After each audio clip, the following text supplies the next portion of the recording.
नमस्कार, मैं पायल शुक्ला, आप सभी का स्वागत है N24 न्यूज में। आइए एक नजर डालते हैं अब तक की 25 बड़ी खबरों पर।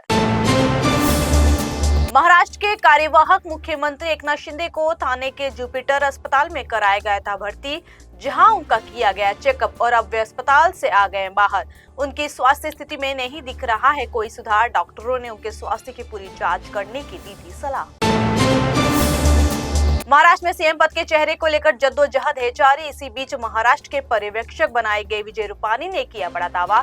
कहा सीएम भाजपा का ही होगा क्योंकि वह है सबसे बड़ी पार्टी। सीएम रेस में देवेंद्र फडणवीस का नाम है सबसे आगे।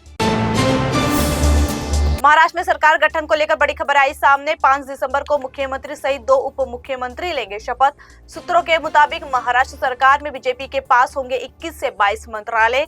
बीजेपी के पास ही होगा गृह मंत्रालय, बाकी विभागों के बारे में बाद में होगी चर्चा। दक्षिण मुंबई जिला उपभोक्ता विवाद निवारण आयोग ने एक रेलवे यात्री के मुआवजे के दावे को किया खारिज। रेल यात्री ने अपने सामान की चोरी से हुए नुकसान की भरपाई के लिए की थी मुआवजे की मांग। आयोग ने पिछले सप्ताह अपने आदेश में पूछा था कि अगर यात्री खुद सतर्क नहीं है तो रेलवे कैसे हो सकता है जिम्मेदार। बॉम्बे हाई कोर्ट की नागपुर बेंच ने जेल में बंद एक आरोपी गर्भवती महिला को 6 महीने की दी जमानत। Narcotics drugs and psychotropic substance act में जेल में बंद इस महिला को मानवीय दृष्टिकोण के तहत मिली जमानत। उसने अपनी डिलीवरी और शुरुआती देखभाल अवधि के लिए मांगी थी जमानत। कोर्ट ने उसे सशर्त दी जमानत ताकि वह ठीक होने के बाद वापस हिरासत में आ सके। ठाणे महानगर पालिका प्रशासन ने रविवार तक 30% पानी कटौती की घोषणा की। इस दौरान हर विभाग में एक दिन 24 घंटे के लिए पानी की रखी जाएगी आपूर्ति। यह निर्णय भादसा डैम के न्यूमेटिक गेट सिस्टम में खराबी के कारण लिया गया, जिससे पानी की पंपिंग हुई है प्रभावित।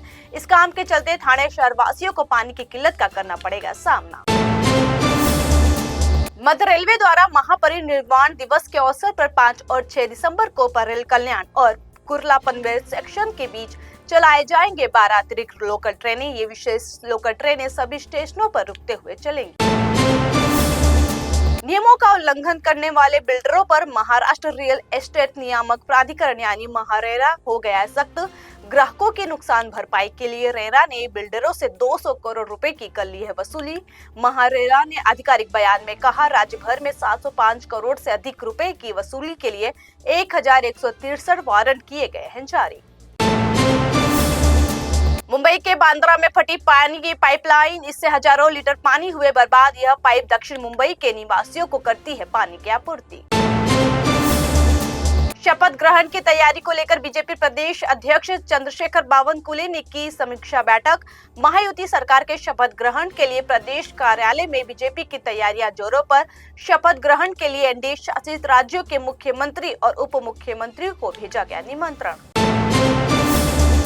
नितिन गडकरी ने नागपुर में आयोजित समारोह के दौरान दिया बड़ा बयान। कहा राजनीति असंतुष्ट आत्माओं का है समुद्र, जहां सभी लोग हैं दुखी। जो पार्षद बनता है वह इस बात से होता है दुखी कि उसे विधायक बनने का नहीं मिला मौका। एक विधायक इसलिए होता है दुखी क्योंकि उसे नहीं मिला मंत्री पद।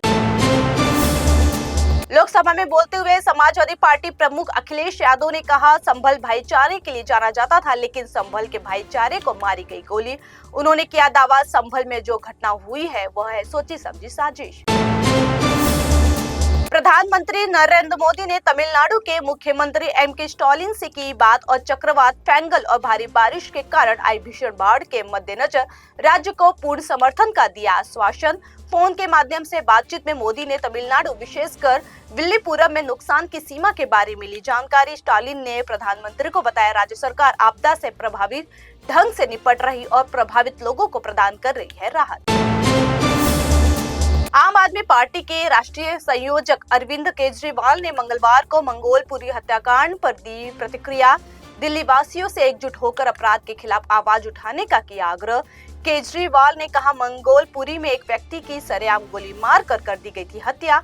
पूर्व सीएम ने आग्रह करते हुए कहा सभी दिल्ली वासियों को आना चाहिए एक साथ और अपराध के खिलाफ उठानी चाहिए आवाज।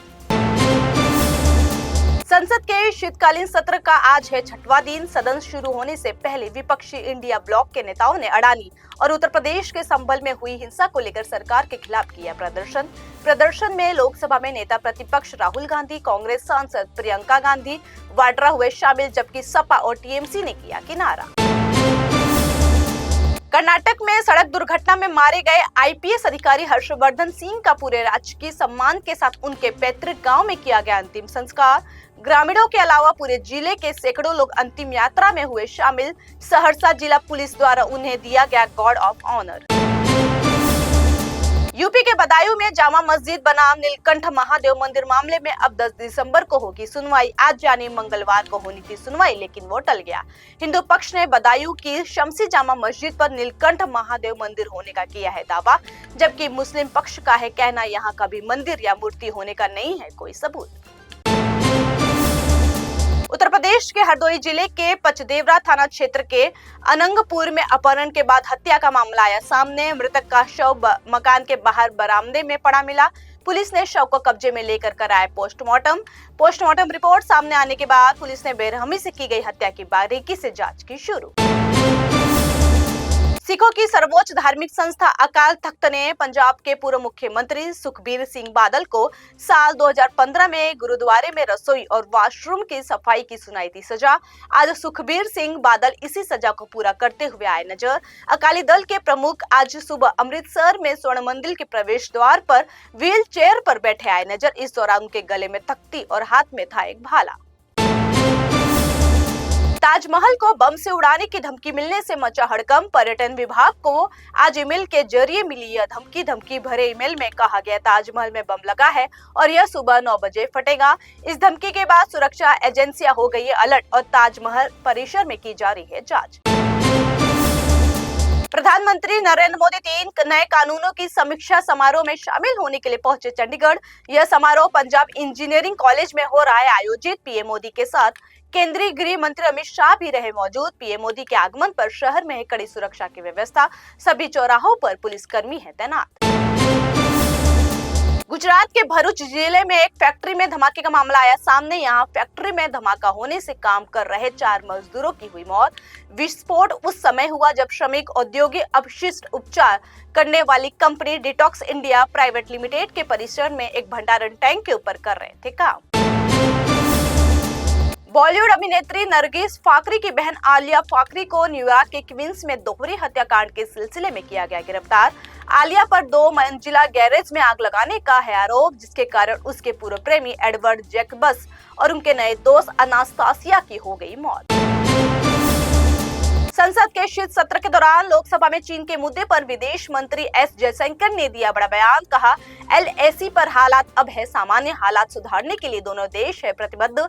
विदेश मंत्री ने एलएसी पर शांति कायम रखने का श्रेय सेना को दिया। चीन और पाकिस्तान में है खौफ, वजह है भारत की सबमरीन से लॉन्च होने वाली परमाणु बैलिस्टिक मिसाइल। इंडियन नेवी ने हाल ही में K4 मिसाइल का किया सफल परीक्षण। परमाणु हथियार ले जाने वाली इस मिसाइल की रेंज है 3500 किलोमीटर। फिलहाल के लिए इतना ही। देश और दुनिया की तमाम बड़ी खबरों के लिए जुड़े रहें 24 न्यूज से। साथ ही 24 न्यूज के social media platform YouTube, Instagram और फेसबुक को लाइक, सब्सक्राइब और शेयर करना ना भूलें।